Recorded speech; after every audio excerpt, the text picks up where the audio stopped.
views and opinions expressed in this program are those of the participants and do not necessarily reflect the views of BronxNet or the program underwriters.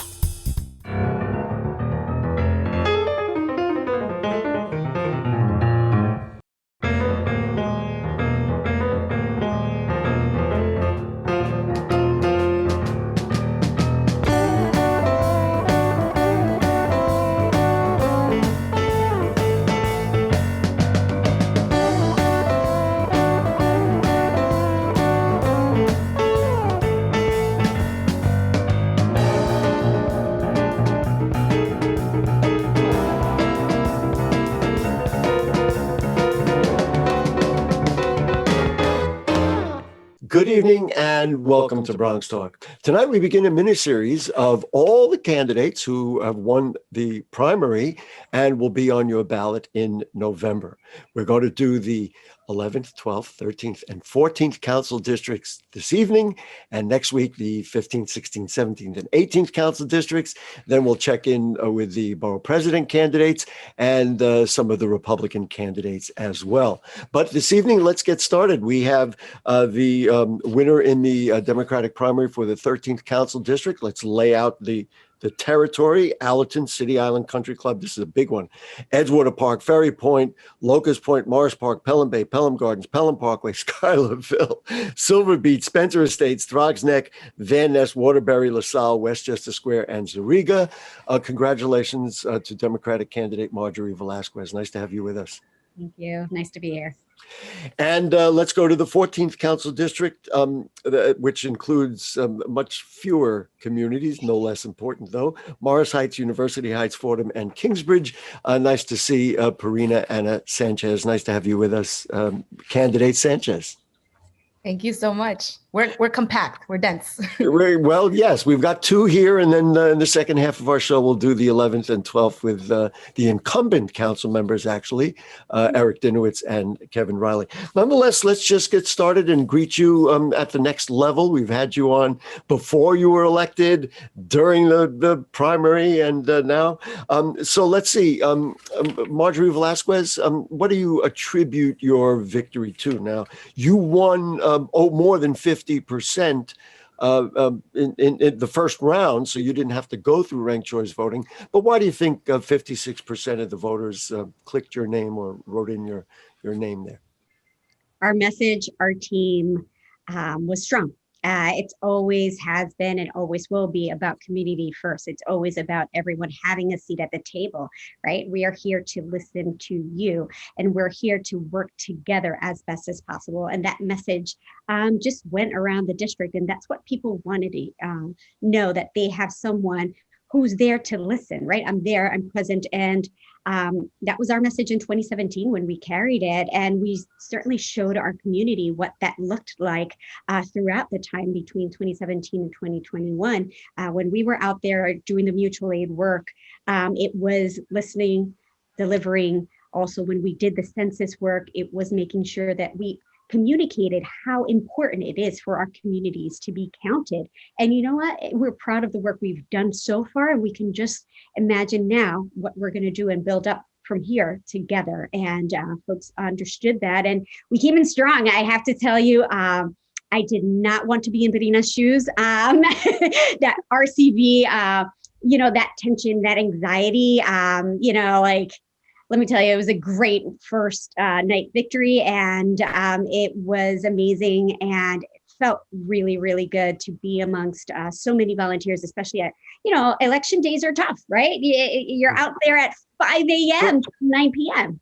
So before we get to Ms. Sanchez with a very similar question, did you learn anything? I mean, not to bring up an unfortunate time, you didn't win the last time around. As you know, we had you on the debate with the current council member, Mark Jonai. Did you learn anything from that you applied this, or was it really just continuing what you believed in to start? I mean, certainly we weren't up against $1 million this time around, and that was a certain part of it. And we had a lot more strength politically, and a lot more labor unions this time around. And we, and more importantly, had a strong message that folks had heard and seen. Right. Part of it was when you come out in 2017 and you've been doing the work background, right, on the background so much that people don't resonate your name together with your work, right? So it was 2017, seeing my face, knowing who I am, and now within those years, showing what my work was, it is, and continuing to deliver, and just meshing that two together. In essence, you laid the groundwork and then you were able to stay constant. And of course, that certainly helps. So Ms. Sanchez, let's just talk with you. Now, you had 38% in round one, and it took all the way to round 6 to get you to the 62% that carried you across. How do you view what happened? What resonated with voters in the beginning, because you were in first place to begin with, and then ultimately carried along? Yeah. No, and thank you for this opportunity to speak to you and to everyone today. I think that, I met so many voters, right? When we started to do the tallies of how much outreach we did, 40,000 doors, 30,000 phone calls, 100, I'm sorry and thank you, and I'm sorry, 153,000 pieces of literature that went out from the campaign. Wow. And just so much work that we did, right? For all of those who met me, you know that I am all heart and hustle, right? I just work hard, and everybody around me was doing the same. And that message really carried through with voters. You all were so receptive. You were so encouraging, right? There were mornings at 6 a.m. where I was, for the 5th time in a row, standing at that subway station in the cold, giving out my flyers with my hands all frozen. And I had those hand warmer things. And y'all would say to me, keep going, don't stop. This community needs this community needs this energy. And I think that's ultimately what it was. It was, all of your support, community, neighbors, voters, right, that carried us through. And like Marjorie said, an incredible endorsing coalition of labor unions, of other elected officials that really took a chance on me as a first-time candidate and supported. It's all of that coming together with love and passion and strength and hard work and grit. I think that's what took us to that finish line. We don't want to presume anything. Certainly on this program, we take the process very seriously. There will be Republican challengers in November. The poll numbers would suggest that both of you are on your way to be city council members, but certainly I wouldn't, and BronxNet wouldn't take anything for granted. There will be an election, and there are Republicans running against each of you in the fall. I'm just curious, Ms. Sanchez, what do you think about ranked choice voting? Having gone through as much of the process as anybody, Ms. Velzquez did not have to do that. What about for you? Was it a fair process, even though it might have been tense and difficult for you? Yeah, I won 4 times. No, in all seriousness, okay. Each wave, each new confirmation, would have a huge number of new calls and a huge number of new texts. But here's what I would say. I'm a firm believer in ranked choice voting. I was before the process, I was during the process, and afterwards. But at the same time, I'm someone, and the reason that I'm a firm believer is because ranked choice voting has proven itself to elect more women, has proven itself to elect more quote unquote underdogs, more folks that you wouldn't think have as much of a chance to win on that first time that they're running. But at the same time, I'm also someone that was cautious about ranked choice voting because of the need to educate our voters, right? The need to educate our communities and the short time window that we had to do it in. And actually, I think now that we start to have some of these numbers, there's much more deep analysis that's needed, but you see it play out, right? In District 14, by the time that you got to the second round, 20 people did not choose a second choice. By the time that we got to the third round, 66 people did not choose a third choice. And so on and so forth. I want to just cut you off because we want to get to a couple more things before we run out of time. So more voter education is certainly needed. Yeah. To really we had 3,000 people in District 14 that did not rank to the end. And that is a loss. I want to ask each of you, really from a personal point of view, what are the challenges for you that you see ahead? You're going to have to get office space. You're going to have to hire a staff. It's going to be not only issues, but also constituent issues and all those kinds of things. What are you, first you, Ms. Sanchez, and then you, Ms. Velzquez, what do you see as the challenges that you have to face as you, assuming that you do win, that you get a chance to become a council member? Yeah. So Ms. Sanchez. Thank you, Gary. Absolutely. I would start off with just the massive need for affordable housing that there is in this community, right? There's not a day that I don't walk, and I live in zip code 10468. There isn't a day that I walk in the street that someone doesn't say to me, hey, I need an apartment. Hey, I received an eviction notice from housing court. Hey, do you know how I can get a free lawyer, right? And that challenge of affordable housing, we need more units. We need people to have power in order to face their landlords who, aren't always fair, right? Aren't always treating people with dignity. And then versus the powers that the city council has. I think that for me is the biggest challenge. We have to build more, we have to protect more, but we also in the city have to work with our state counterparts and our federal counterparts to really meet the day for that. And I'll just add that for a new council member, it means bringing in legal experts. You're not going to know everything.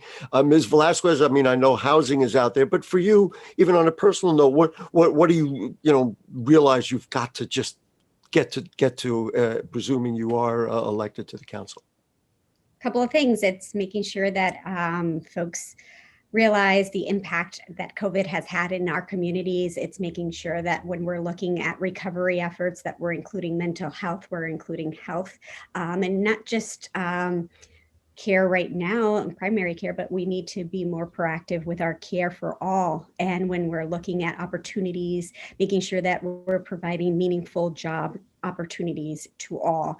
That's the way we all get out of this, because we're still stuck in the pandemic. And as we see COVID numbers, especially with the Delta rising, we need to take a step into seeing long-term impacts of our health, long-term impacts in our community and the ecosystem, on how we've created this system and how we can come back and give better jobs, save our small businesses. It's all intertwined, and we need to make sure that we're working solidly together as a community, and raising our voices and understanding the importance of getting vaccinated, the importance of wearing our masks and keeping socially. I'm counting. You had about 15. I know. I guess well, it comes back to just making sure that you're taking care of your health, your neighbor as well, that you're looking out for your neighbor and giving them the resources and sharing them. I'll ask you both one final question. You each got about 30 seconds to answer it. Ms. Velzquez, you just talked about businesses and small businesses and creating an economic system.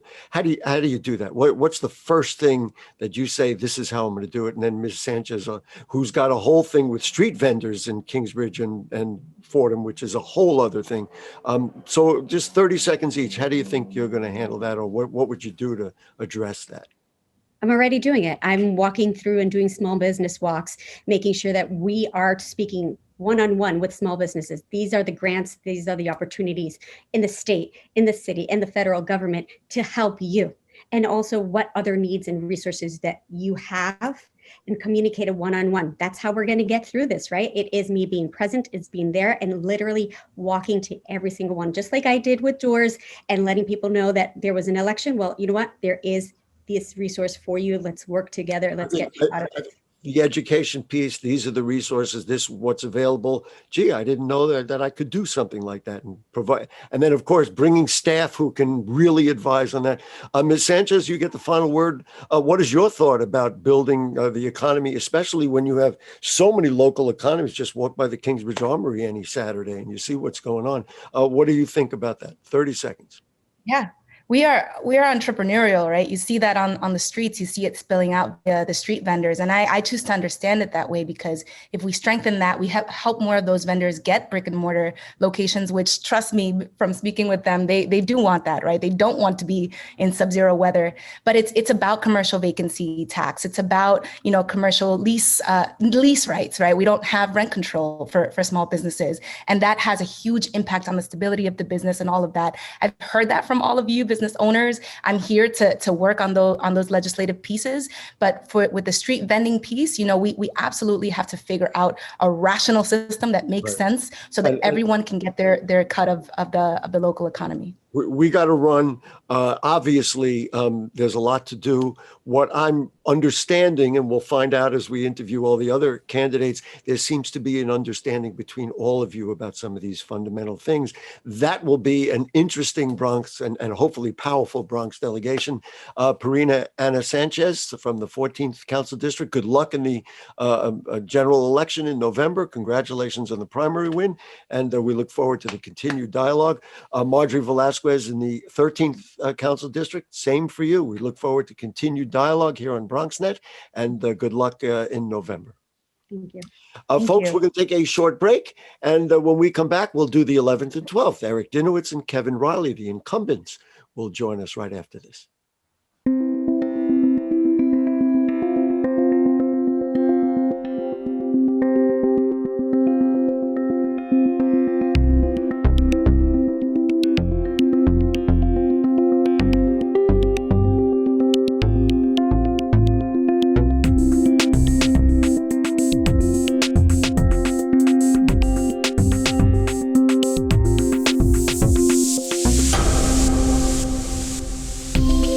Okay, back with you on Bronx Talk, and now we bring you two more of the Democratic primary winners.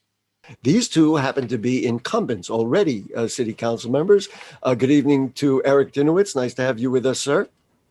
Great to be here. Thanks for having me. Let's just mention Eric is the current council member for the 11th Council District, which includes Bedford Park, Kingsbridge, Riverdale, Norwood, Van Cortlandt Village, Wakefield, and Woodlawn. And he has emerged the winner in the most recent primary. And also say a good evening to Council Member Kevin Riley. Nice to have you with us, Council Member. Hey, how you doing, Gary? And he is the member from the 12th Council District, which is Wakefield, Olinville, Edenwald, Eastchester, Williamsbridge, Baychester, Co-op City. So both of you, thanks for joining us. Both of you went through, I think, somewhat bruising primaries. Eric Dinowitz, you ended up with just over 42% of the vote, and then ultimately carried the day after the ranked choice voting process. Tell me what you think voters reacted to that carried you to victory. Well, I think there were a few things. I think one, they recognized that I was someone with deep roots in the neighborhood, someone who was not just born and raised there, but whose work was rooted in the neighborhood, whether it was through my teaching in the Bronx for over a decade, my work on the community board, my work as a district leader, and it's work that's gotten things done for community members.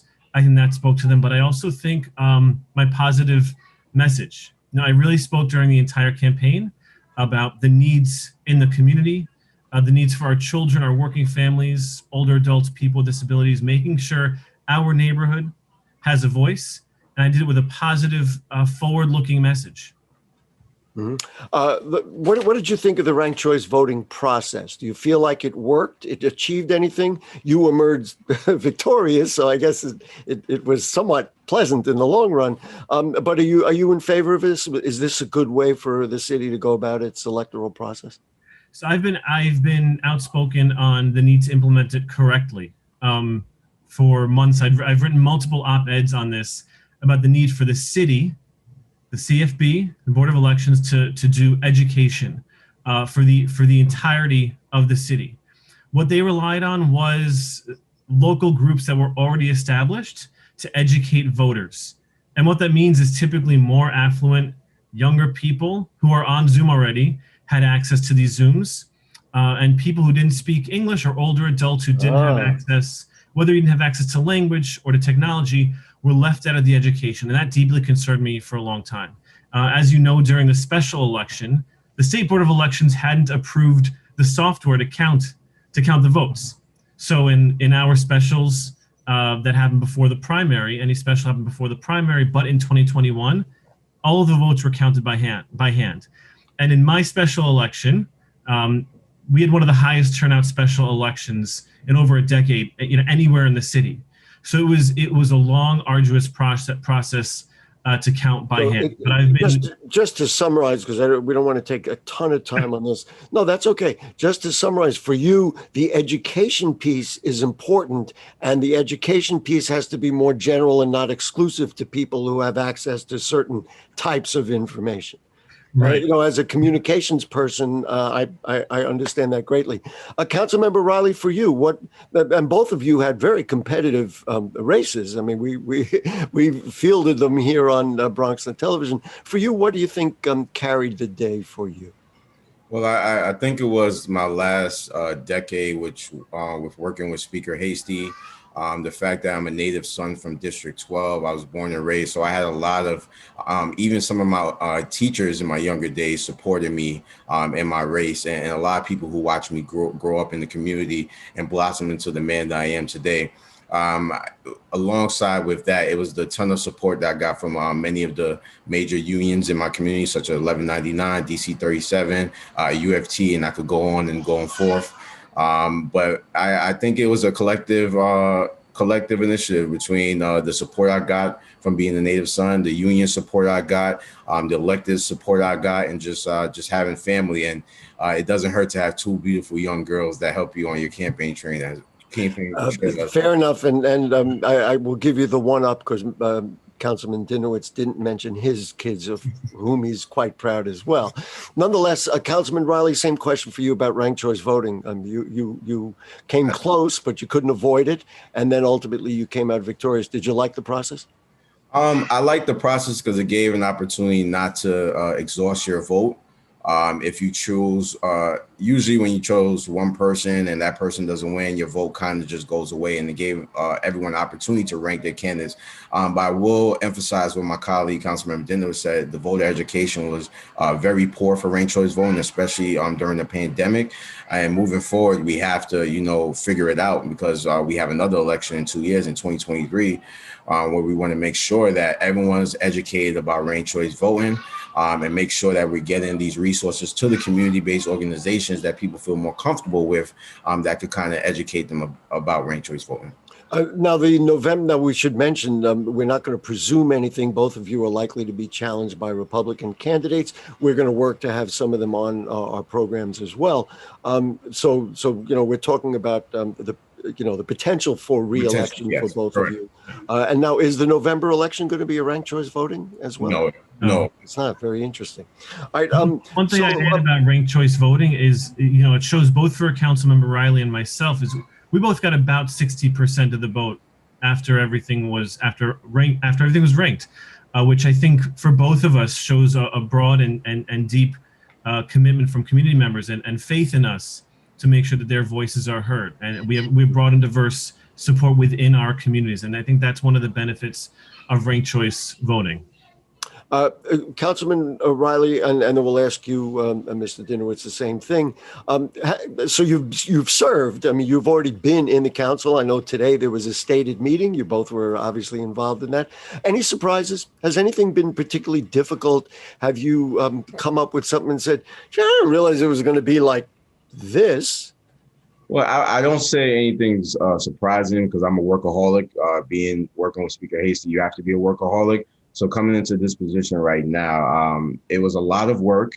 It was challenging because at the same time I had my special, Eric had his special, and then we had to run right back into another primary while doing the budget, while trying to figure out key legislation such as police reform and things of that nature that was going on in the council this year that we were trying to figure out. So it was challenging. But nothing surprising, because we've been around this business, if you would say, for a very long time. And I think we're going to ask the Councilman Dinowitz the same thing. You both had mentors. I mean, clearly, Carl Hasty was yours, and Eric Dinowitz, you could get advice. Carl Hasty and Senator Jamal Bailey, too. I want to give him a shout. Councilman Dinowitz, any surprises for you, or has it been pretty much, I don't want to say his daddy told you, but as you kind of expected?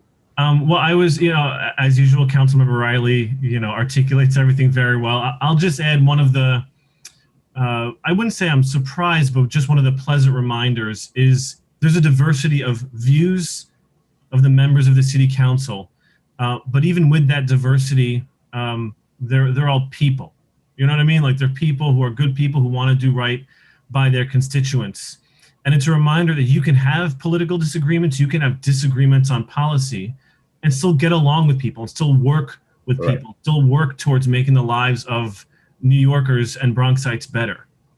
That's encouraging to hear. And we discussed with Marjorie Velzquez and Pierina Sanchez the real new look that the council is going to have, and certainly from the Bronx perspective, I think there's unanimity in a lot of the issues. Councilman Dinowitz, let's ask you, and then we'll go back to Councilman Riley. Obviously, education is a very important thing for you. You come out of the world of education as a special ed teacher. What do you think about the opening of schools? What should we ought to do? Mandate masks? Should we allow for remote when some of the parents are calling for that? And how do you view the opening, and what do we need to do? And then Councilman Riley will get you your opinion on the same thing.